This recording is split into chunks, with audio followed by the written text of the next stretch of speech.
This conference will now be recorded. Hi guys, this is the week 4 live session for Color Theory. We're going to talk about package design this week. In attendance is Annette, Deborah, Dylan, Jamie, Kevin, other Kevin, Nick, and Noah. I'm glad you guys could all make it. All right, so what's going to happen this week? Let's go through this. So here we are in a live session. This week is all about package design, and I'm going to go through the details in the lecture. So that's the one thing you're doing this week. You're going to design a package design for your brand that you've worked so hard on. And you're going to submit whatever you've got by Thursday to the discussion so we can give you some feedback. On Friday, you're going to provide some feedback to a peer, to a fellow student. And then you're going to try to wrap that up by Saturday because then by end of day Sunday, you're going to complete this entire brand identity project and submit a video presenting all your great work. You've been working really hard on this. I know this has been a tough month, so this is kind of glory time to finally show off what you've done. Package design is kind of a new topic, and I know it seems a little odd for color theory, but I'm going to talk to you all about that. Any questions about the schedule or anything so far this month?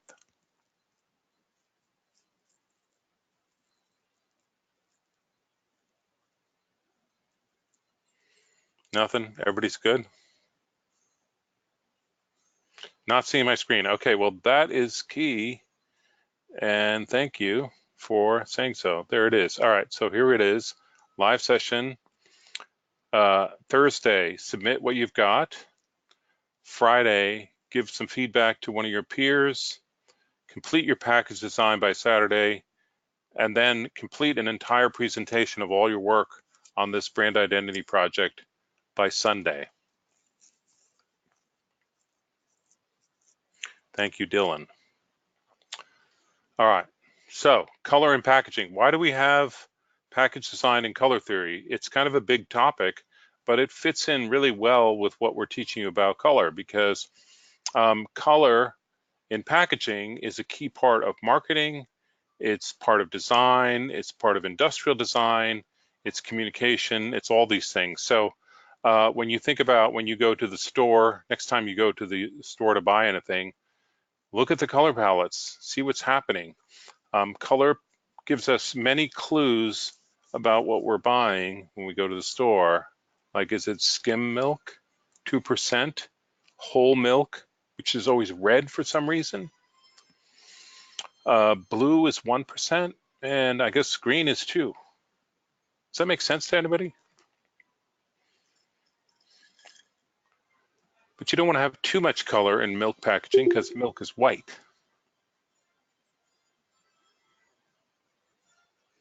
Yes, Dylan, you go from one store to another, the color palette's different for different varieties of milk and it throws you off. So it is a key part of communication.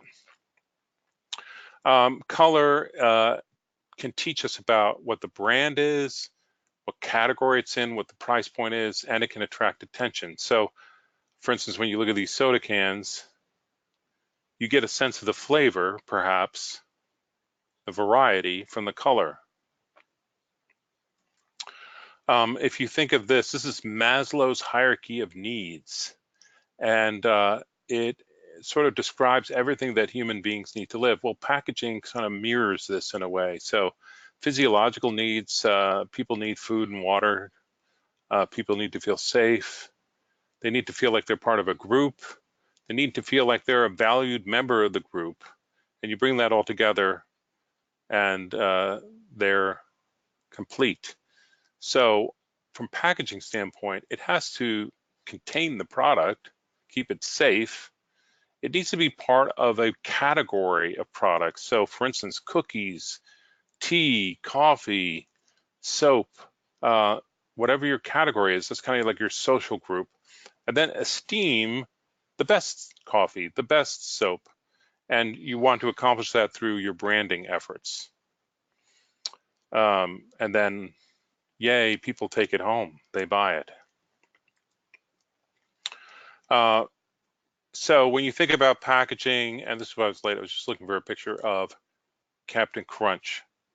If you think about a cereal box, just for example, it's the shape of the box is a rectangle that is very narrow and tall. So it has a large panel that faces the consumer on the shelf. That's sort of a key part of marketing.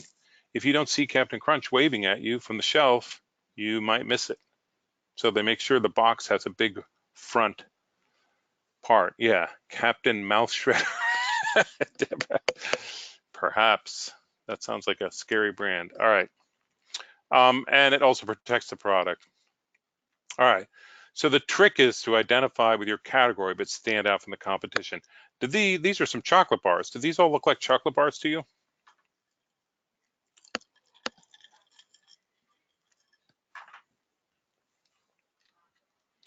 No, Jamie. Which ones don't?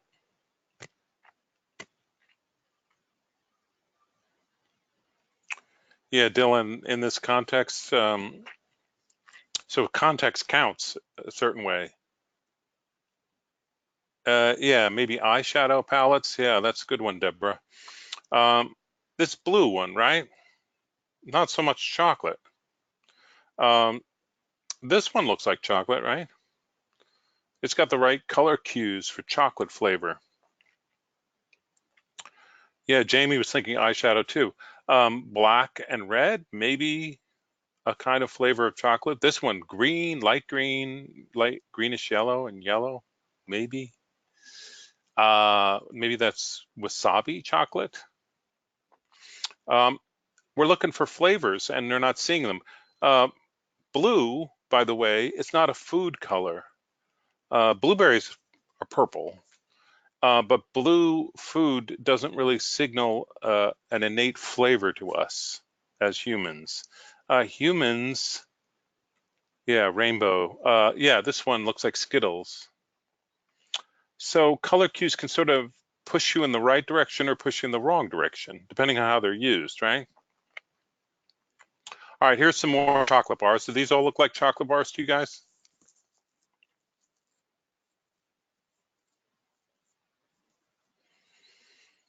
Yes, Deborah says lovely. Noah says pretty much. Yeah, now they've got this blue color. That's not a chocolate color. What do you think helps it?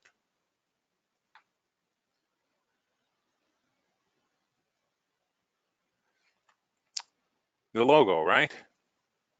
This logo, printed in raised glossy ink, looks like it's made of chocolate. And it's just enough to sort of clue you in that this is chocolate. The brown logo, yeah, and it looks glossy, Dylan, right? Yeah, milk, 2% milk, yeah, blue, not really a milk color. Um, Deborah says, looks decadent. Yeah, the design is quite nice and well thought out. So that helps the branding. It makes you think maybe this is a quality product. How much do you think these are per bar? How much do they cost?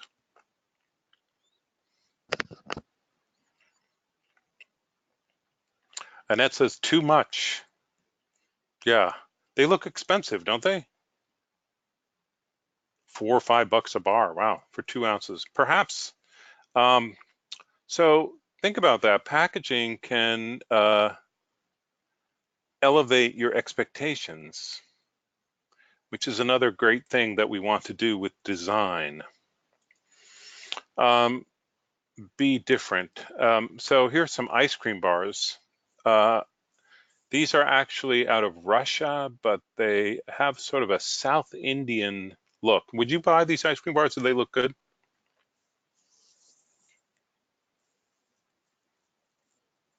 Kevin says yes. Yeah, the products look pretty darn nice, right? A beautiful product shot of a food that is desirable can go a long way. They're using little images in the background to give you a clue as to the flavor. This one looks like pomegranate cherry. This is mint peach, I think. This looks like peppers and prunes, well, maybe, I don't know. Vanilla beans, that's what it is. Vanilla bean, vanilla prune. Prune ice cream, Deborah, yes. Different parts of the world, different things. This is apricot cinnamon, maybe. So there's a lot going on there that's kind of cluing you in to what this experience might be like using this product. And that's helpful with the product, with the packaging. Here's Pepitas. These are potato sticks. Now, potato sticks are not a food stuff that people require. It's a fun thing. It's also not particularly pretty like those beautiful ice cream bars. But Annette's pointing out, yeah, they have fun colors here. So making it sort of fun, lighthearted, and not too much depth of thought is probably a good way to go with a snack product like this, with potato sticks. The whole look of it kind of makes me think of Adventure Time. It's like something you eat watching TV or something like that. Pop art feel, right, Jamie? Firefly, peach green tea. I love the logo here. They're using these botanical elements to sort of give you a sense of the flavor of the tea. You don't expect to open in a bottle and see an actual peach in there, but it just gives you this sense of flavor, right? Yeah, it's a good logo. Castor and Pollux. Now this is dog food, pet products, and they have this sort of industrial kind of look thing. These are the dog treats. They look delicious. I want to eat one. But I love this dog shampoo that looks like a fire hydrant. So kind of fun. You can have some fun with packaging.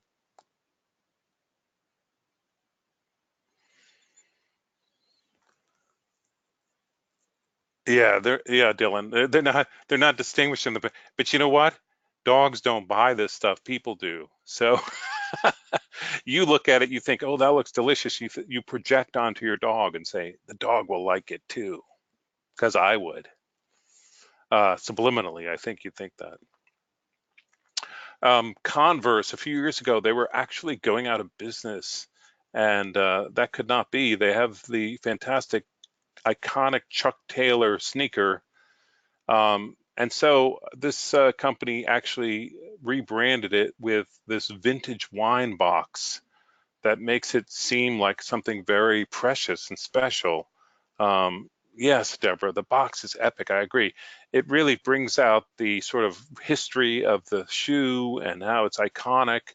And it really worked. And it actually sort of brought the brand back to life enough so that Converse ended up getting purchased by Nike.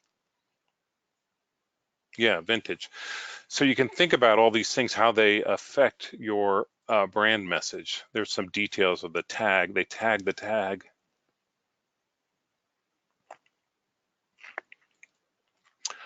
This is from a website called Design Force Inc.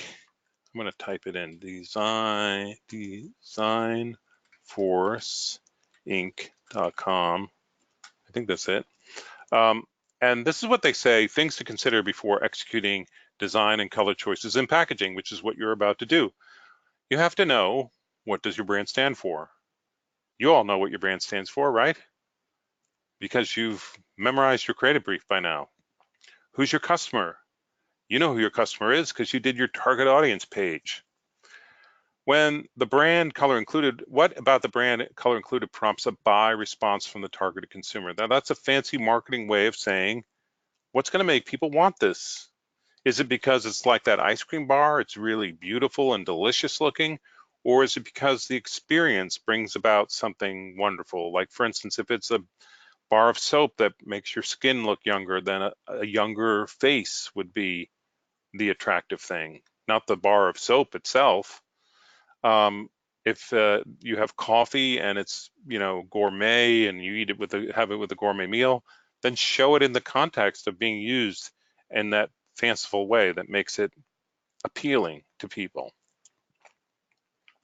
When packaging products for a global audience, what meanings are ascribed to the colors used? Well, is everybody hearing me okay? Still? Yes? All right.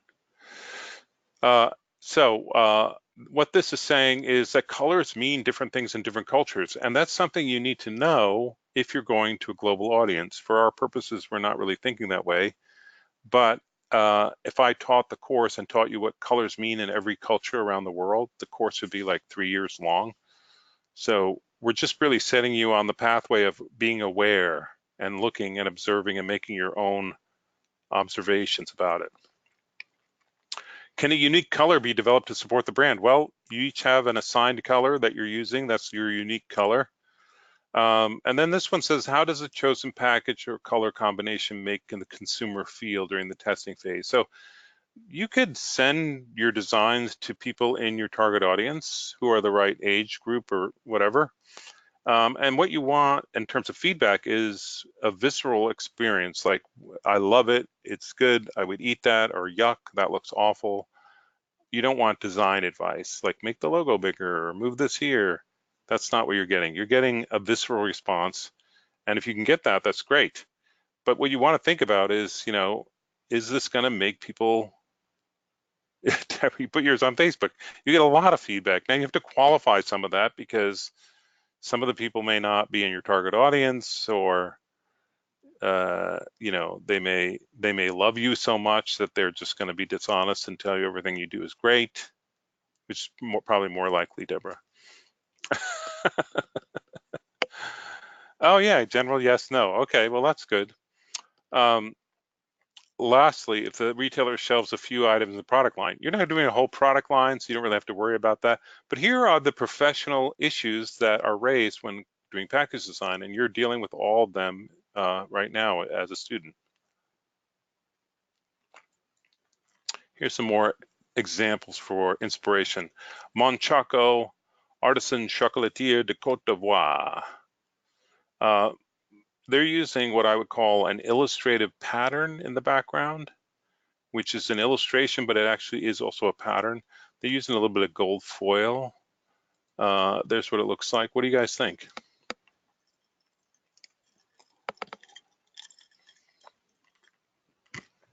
Deborah likes it.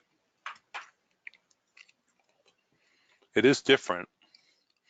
Most chocolate, yeah, it looks very international. Most chocolate, has a lot of chocolate color cues. This is white chocolate. Yeah, Dylan, right. It gives a sort of handcrafted vibe, which you're trying to do, fair trade and all that. And there it is in a can. The gold kind of helps you makes it think it's a little more fancy. Yeah, it looks fancy in that.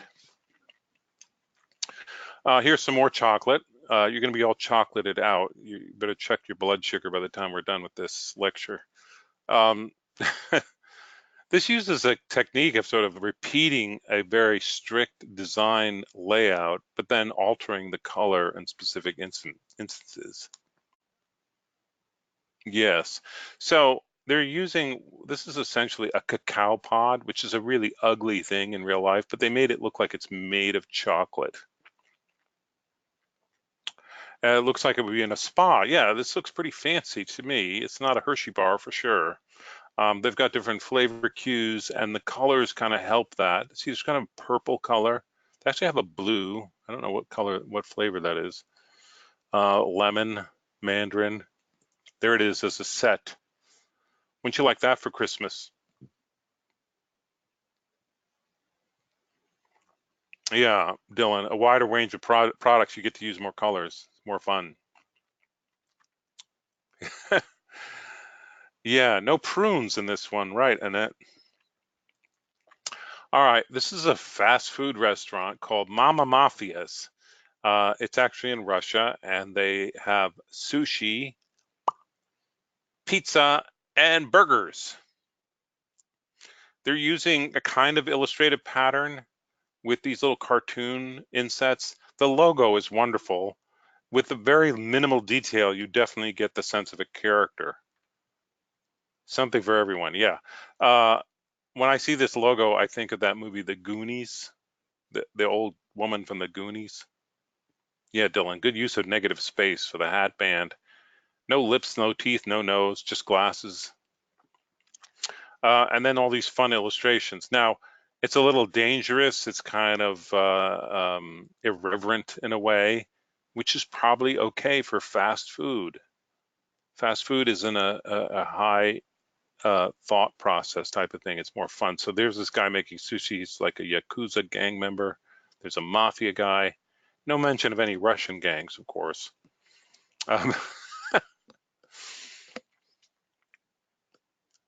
Yeah, so next time you're in St. Petersburg, Russia, stop by Mama Mafia. There's the pizza box. Being from New York, I think this is really amusing to see Russian on a pizza box. It's funny. All right, here's some candy. Now, they're using an illustration in combination with a photo of the product. This product, it's fudge, vanilla fudge. It's not particularly beautiful, photogenic, but add a few little spot illustrations with vanilla and this little hummingbird, and it kind of spruces it up a bit, right? They've got a nice little pattern going on the side. The logo looks like it's dripped in buttermilk. It kind of intrigues you, right? There's the peanut brittle. Again, not a pretty product, but add a few illustrations and you sort of convey an experience. Yeah, you would have thought it was bird treats because of the bird. Oh, that's a good point. Good color palette. All right, here's clotted cream. The worst name for the best thing. Again, fudge, but they've got little milk canisters and neat pattern on the side.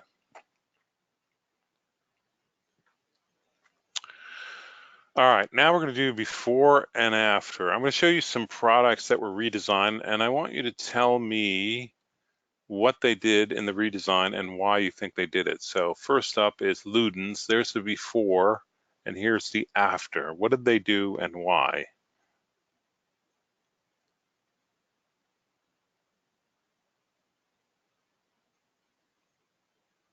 Microphones are allowed. They added more color, Annette. Yes, to get people's attention. That's very good. And Dylan, yeah, added color to differentiate the flavors too, right? Yeah, it's easier to tell which flavor is which. They changed the window here. Do you see that? Yeah, and that's pointing that out. The window, it's getting smaller. They pushed it to the bottom. This stuff obviously hangs on a hook, so all the drops probably scooted to the bottom and it looked empty most of the time. Yeah, Deborah, less old-fashioned. That's a key thing. They changed. This is a very old brand, and it looks very medicinal, old-fashioned. And here, it's kind of spruced up, and it feels a little more like candy, right, Deborah? Yeah. So yeah, and it takes more. So the market probably changed from being more medicinal to being more candy-like. They had competitors that were pushing them in that direction, so they had to update and become more candy-like. When I was a kid, I remember they had sucrets. It was super medicinal, horrible looking stuff. As a kid, you wouldn't want that. Licorice flavor gives you anxiety. Yeah, this looks weird. It's just weird color combination, weird look altogether. All right, Don Julio, mi amigo. Here he is before and here he is after. What did they change and why?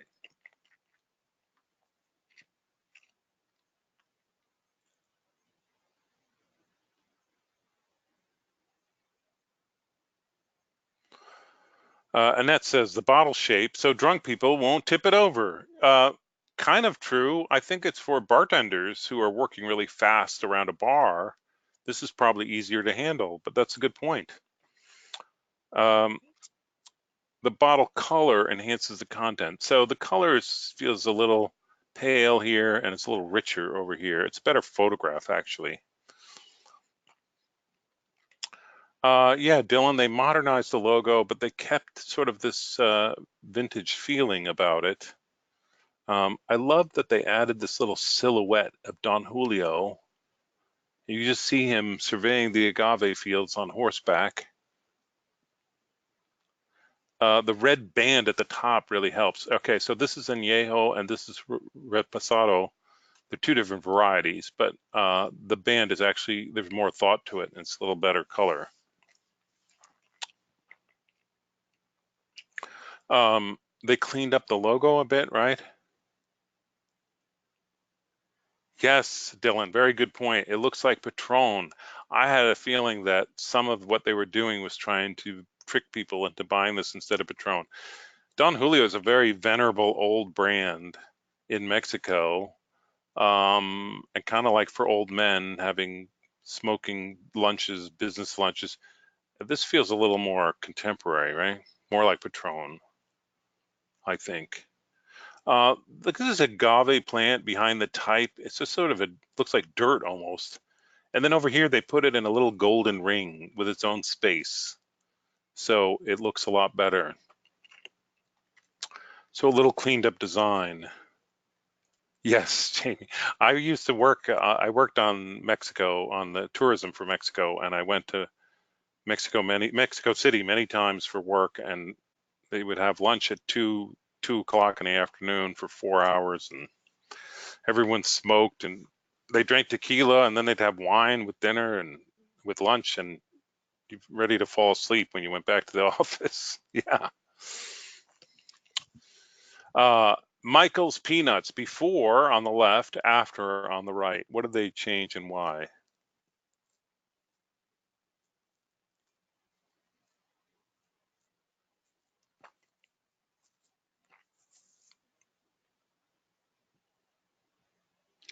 Yeah, Deborah, we know what peanuts look like. Seeing them in a window doesn't really help. They're not particularly pretty and special. They're all generic. So seeing them through the window seems like a waste of real estate.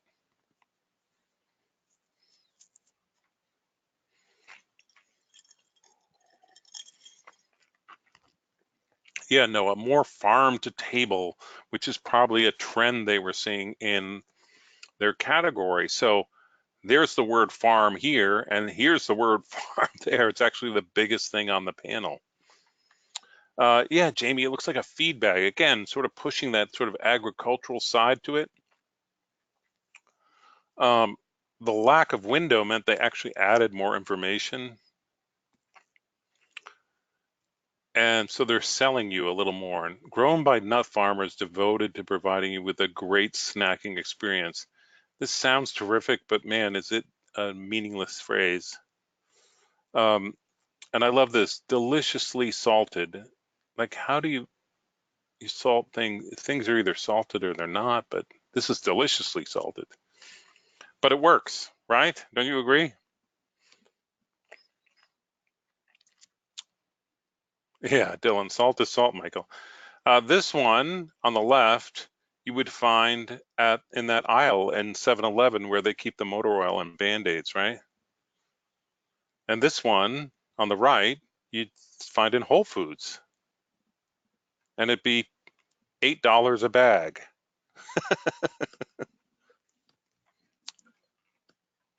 Yeah, no,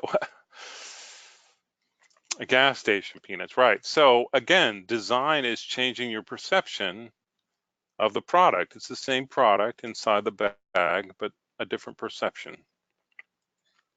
Lasagna, this is before on the left, after on the right.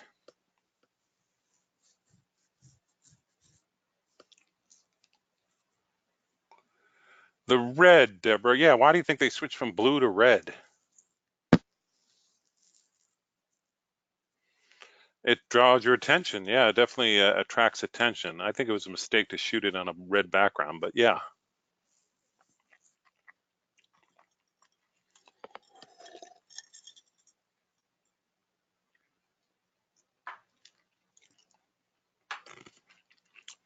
Yeah, Jamie, the red makes you feel hungry, hungry for pasta.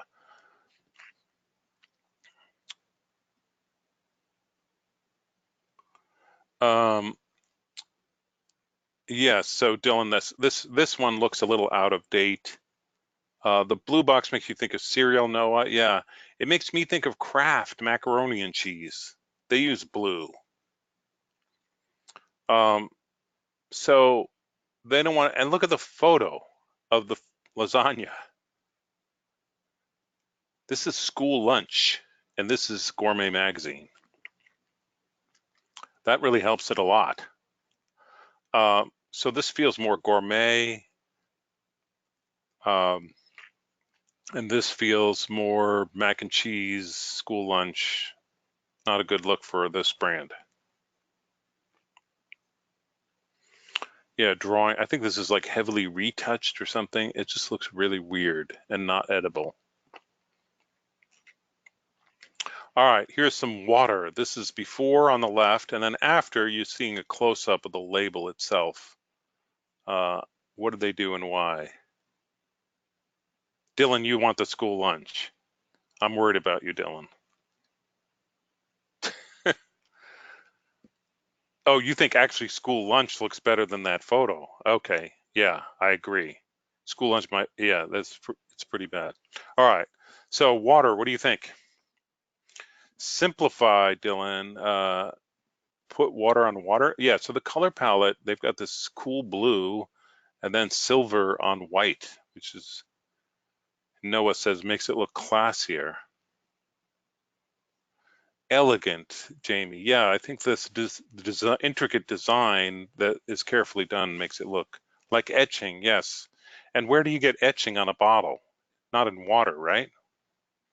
More like vodka, right? Alcohol, Jamie. Yeah, right.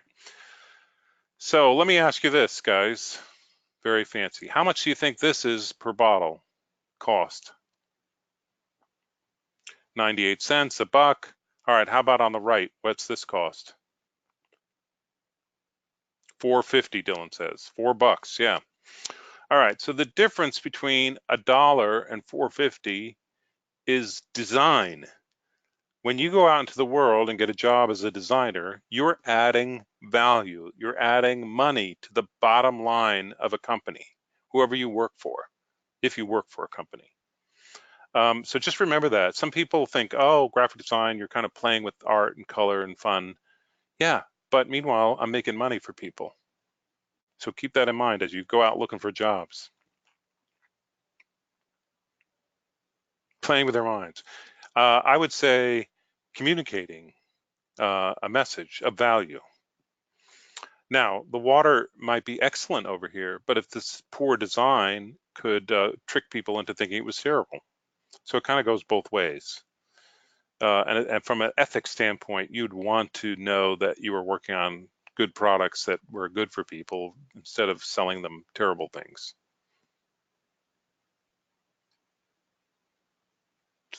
Yes, Dylan, it's a valuable profession. So when you go home for Christmas, if you're going home for Christmas, tell everyone you're learning how to add value through communications. All right, here's some beer. Before on the left, after on the right.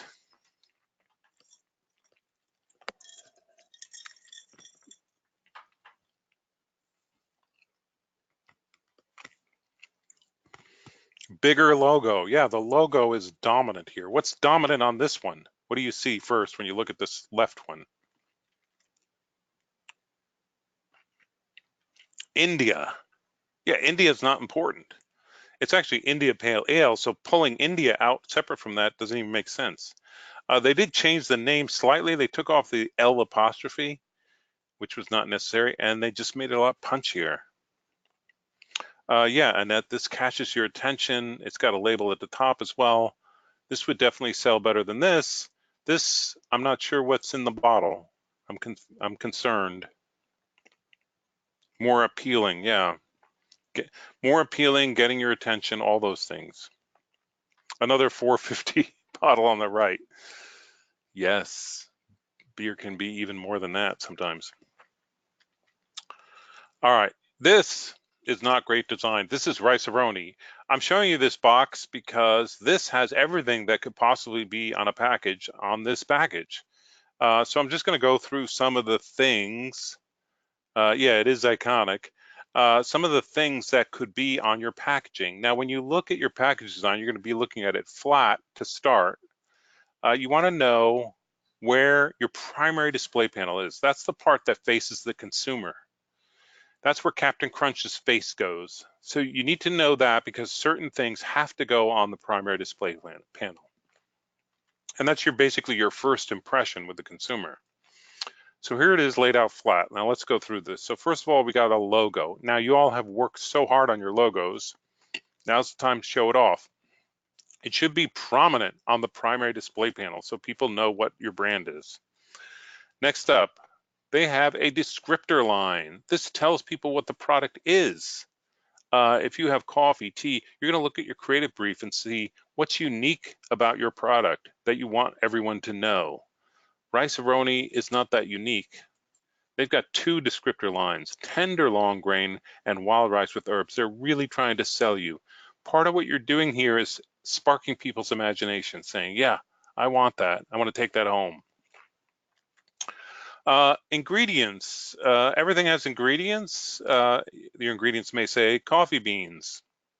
It may have more than that, but you need to add some ingredients to the back, not the front, but the back of the box. Net weight, this needs to go on the primary display panel. It needs to be highly visible. Now, this is sort of a design principle that I follow. If somebody says you have to have certain things on the page, I put those things on first, because the worst thing is if you design something, get it all beautiful, and then realize, oops, I forgot to put the net weight on. Now I have to stick it in and it's going to ruin my design, or I have to redesign everything. So consider that carefully. Add the things that have to be there first. Now, in the case of Rice-A-Roni, they've got white type with a black outline, so it stands out over this high contrast photo. Nutritional facts. You're going to go find some nutritional facts. These are for anything that has caloric value. So if it has any food value, caloric value, you need to have this. There's places you can just grab one. I'm not going to read it carefully and see if you got the non-rare carbohydrates right. But I want you to put it in as part of a design element, because you would actually have that in your packaging if you have calories. If it's soap, for instance, you don't need that.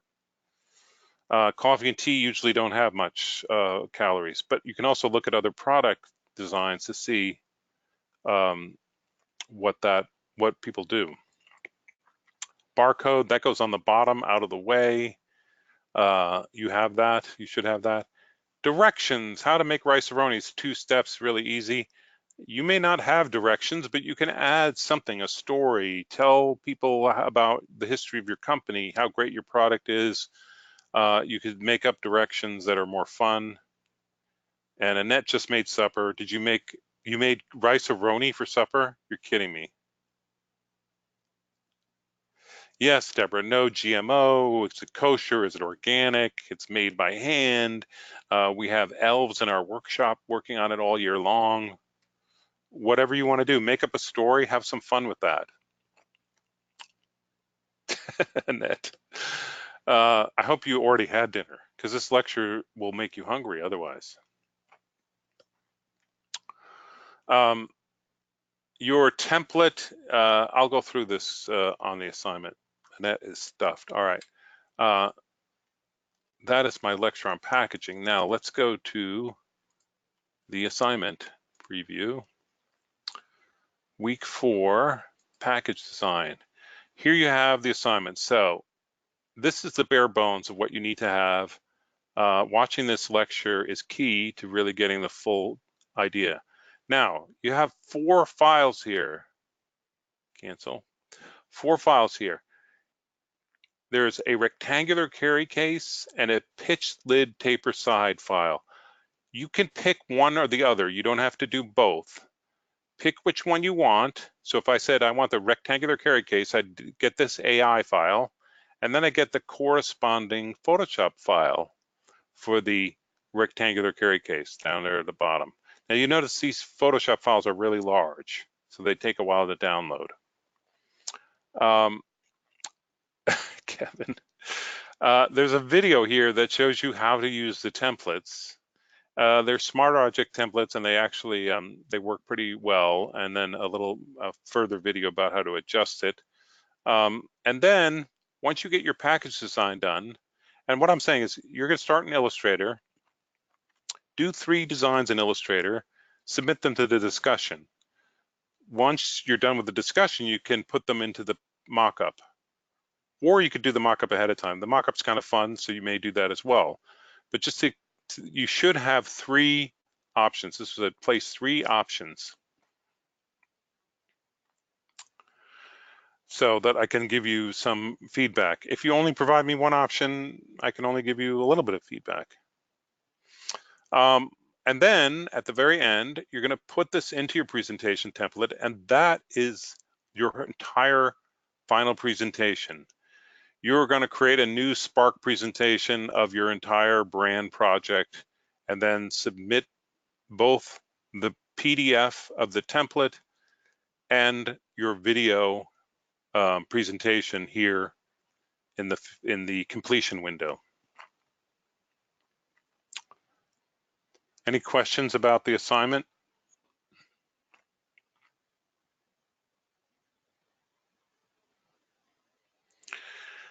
Yeah, now I will say this method of creating a package is a little tricky. And I try not to be too harsh. I mean, you should give it your best shot. Watch this video on how to adjust it. So don't be scared. I know you'll get it, yes. So do your best. Alternatively, if you were an above and beyond type person, Deborah, I'm talking to you, you could use Adobe Dimension to create your own package template and your own design. That's another thing. I'm not teaching that this month, but just so you're aware, that's a thing you can get. Now, I want to give you another resource for inspiration. This is a website called The Dieline, D-I-E-L-I-N-E, thedieline.com. I'm going to type it in the chat window. This is a professional website of package design. So the very best in package design is on display here. You can use this website to get ideas for your package. Now, so for instance, if I was doing chocolate, right, I would go to the search window here and type in chocolate. And it will show me other people's take on chocolate.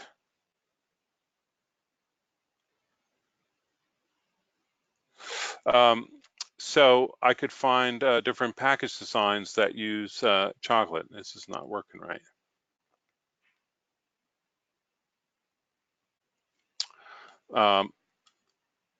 But for instance, okay, here, I look at this. So this is kind of a cool design. Great stylized photo of the product. That's an idea. They've got the net weight there. Source of protein, high in fiber. Maybe these are kind of language you want to add to yours. There are different flavor cues, right? Dark chocolate, milk chocolate, dark chocolate raspberry. All right, so this is, do you see how I'm saying this is going to give you ideas about things and what to put on them? Let's see. Some of these things are really out there. They're kind of cool. Beauty, tobacco, and cannabis. Here's a chin. This is a beautiful label. Gold foil ink. Yeah, it is a strange combo. So enjoy this. If you get stuck, if you feel tired, and you don't know how to go on, pop into the Dieline and start getting inspiration. Yes, Dylan, it was CBD Cosmetics, which I don't know what the benefit of that is, but maybe. Right. So don't put your makeup on while you're driving. All right, I'm going to end the recording.